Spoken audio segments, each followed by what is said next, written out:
कई बार ऐसा होता है कि जब कोई महिला प्रेगनेंसी टेस्ट करती है तो वो 2 लाइन दिखाता है, यानी पॉजिटिव या गर्भ ठहर गया है। लेकिन कुछ ही दिनों बाद या तो ब्लीडिंग शुरू हो जाती है या फिर जब वो अल्ट्रासाउंड कराने जाती है तो पता चलता है फीटल पोल दिख ही नहीं रहा है, यानी भ्रूण या एम्ब्रियो नहीं दिख रहा है, या ओवम ब्लाइटेड है। ब्लाइटेड ओवम मतलब उसका विकास नहीं हो रहा है, या फिर समय हो जाने पर भी उसमें कार्डियक एक्टिविटी नहीं है, यानी दिल की धड़कन, बच्चे की धड़कन आई ही नहीं है। ऐसे में या तो कुछ समय बाद गर्भ स्वयं ही गिर जाता है या गिरवाना पड़ता है, यानी गर्भ ठहर जाने के बाद भी ना चाहते हुए भी गर्भ गिर जाता है। ऐसा लगभग 15 से 20% केसेस में होता है। अधिकतर इसमें घबराने की कोई बात नहीं होती और अगली प्रेगनेंसी नॉर्मल हो जाती है। लेकिन यदि ऐसा बार बार होता है या 2 से अधिक बार होता है तो इसका कारण पता करना, इसका इलाज कराना ज़रूरी हो जाता है। यदि मेडिकल टर्म्स की बात करें तो इसे कहते हैं रिकरेंट प्रेगनेंसी लॉस। रिकरेंट यानी बार बार, प्रेगनेंसी लॉस यानी गर्भ की हानि हो जाना या गर्भ ठहर जाने के बाद स्वतः ही गिर जाना। ऐसा लगभग 1% महिलाओं के साथ होता है। कई बार तो ऐसे पेशेंट्स भी आते हैं जिनका 4 बार या 5 बार गर्भपात हो चुका होता है।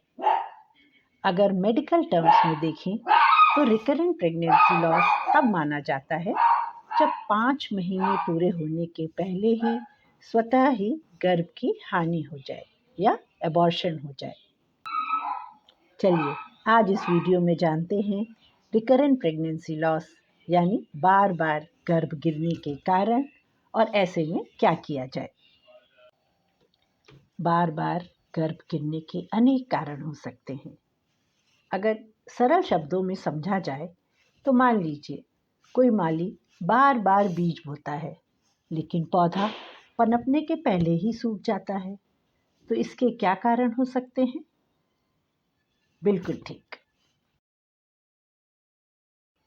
या तो बीज ही ठीक नहीं था, या फिर वो मिट्टी जहाँ पौधे को बार बार बोया जा रहा था वो ठीक नहीं थी, और या फिर एनवायरनमेंट यानी आबो हवा, जो हवा, पानी, तापमान या टेम्परेचर उस बीज को पनपने के लिए चाहिए था वह उसे सही तरह से नहीं मिल रहा था।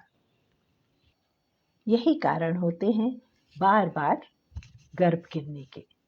सबसे पहली बात तो या तो बीज ही ठीक नहीं होता, बीज यानी एम्ब्रियो। अब एम्ब्रियो बनता कैसे है? एम्ब्रियो बनता है माँ के एग या अंडे और पिता के स्पर्म या शुक्राणु के मिलने से।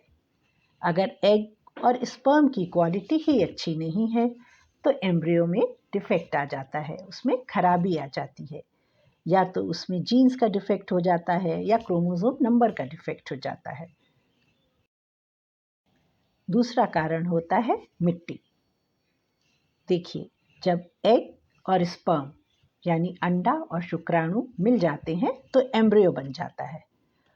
अगर ये एम्ब्रियो पूरी तरह से ठीक है तो वह अपने आप चलकर 6 दिन में माँ की बच्चेदानी की परत पे आकर ठहर जाता है या चिपक जाता है। इसे हम फर्टिलाइजेशन कहते हैं और यहीं पर इसका विकास होता है। तो बच्चेदानी की परत को हम मिट्टी मान सकते हैं।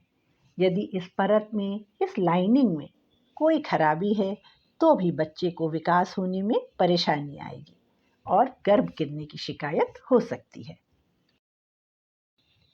यदि यूट्रस की बनावट में, उसकी संरचना में कोई समस्या हो तो बच्चा ठीक से उस दीवार पे जाकर नहीं चिपकेगा।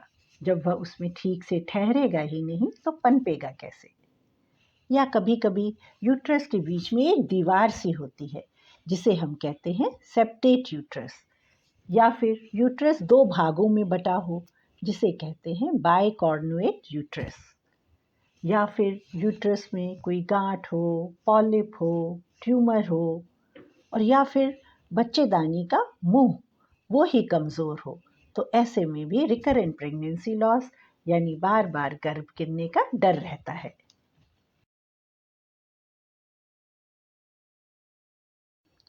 तीसरा कारण है आबो हवा यानी एनवायरनमेंट।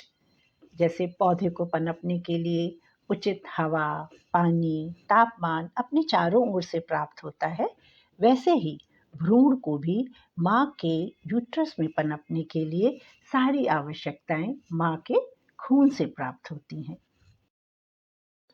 तो यदि माँ में हार्मोनल इम्बैलेंस है, हार्मोन संतुलित नहीं है, या फिर कोई बीमारी है जिसका इलाज नहीं किया गया है, या फिर उसकी लाइफस्टाइल ही ठीक नहीं है, जैसे बहुत अधिक सिगरेट पीना, शराब पीना, कॉफ़ी पीना, चाय पीना, ये भी एक कारण हो सकते हैं। यदि माँ कोई ड्रग लेती है, या फिर माँ का वजन बहुत कम है, या मोटापा है, वजन बहुत अधिक है, माँ की बहुत कम उम्र हो या माँ की उम्र बहुत ज़्यादा हो, तो इन सब का असर भी भ्रूण के विकास पर पड़ता है। और कभी कभी तो ऐसा होता है कि माँ के शरीर में ऐसी एंटीबॉडीज़ बनती हैं जो बार बार गर्भपात होने का कारण बन जाती हैं।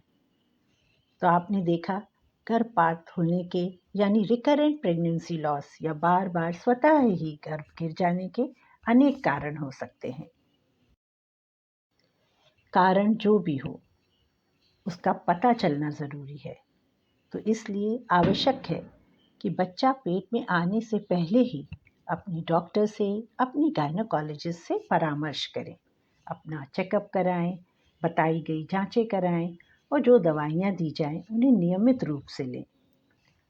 वैसे तो रिकरेंट प्रेगनेंसी लॉस तब कहा जाता है जब 2 या उससे अधिक बार 5 महीना पूरा होने से पहले ही स्वतः ही गर्भ गिर जाए। लेकिन एक बार ही गर्भपात हो जाने पर कुछ सिंपल टेस्ट तो करा ही लेनी चाहिए। जितने भी कारण बताए गए हैं उनका इलाज संभव है। 80 to 90% केसेस में 80 से 90% महिलाओं में ये आपको एक स्वस्थ शिशु, एक स्वस्थ प्रेगनेंसी दे सकते हैं, बार बार गर्भपात होने की जोखिम से बचा सकते हैं। करीब 80% महिलाओं को साधारण इलाज के बाद ही एक नॉर्मल प्रेगनेंसी हो जाती है। लेकिन कुछ कारण होते हैं, जैसे जेनेटिक एबनॉर्मेलिटी या क्रोमोसोमल एबनॉर्मेलिटी। तो जब अन्य कोई कारण नहीं मिलता तो डॉक्टर आपको जेनेटिक टेस्टिंग की सलाह देते हैं, जैसे कैरियोटाइपिंग या माइक्रो एरे, जिनके रिजल्ट्स के अनुसार डॉक्टर आपकी काउंसलिंग करते हैं कि एक नेचुरल तरीके से एक नॉर्मल प्रेगनेंसी होने के कितने चांसेस हैं, 25% या 50%, या IVF ही एकमात्र उपाय है। जो भी हो, समय पर अपना इलाज अवश्य कराएं और ज़रूरत पड़ने पर एक सेकेंड ओपिनियन यानी किसी अन्य डॉक्टर से भी परामर्श लेने में ना हिचकें। यदि आपको ये प्रॉब्लम है या आप किसी को जानते हैं जो इस समस्या से जूझ रहा है, तो उसे ये जानकारी ज़रूर शेयर करें और जल्द से जल्द अपनी जांच कराने की सलाह दें। यदि इस विषय में आपका कोई क्वेरी हो या क्वेश्चन हो, या आपको इस विषय में अधिक जानकारी चाहिए हो, तो आपकी मदद करने में मुझे खुशी होगी। दिए गए फ़ोन नंबर पर या नीचे कमेंट बॉक्स में अपना मैसेज डाल दीजिए। चैनल को लाइक करें और सब्सक्राइब करें।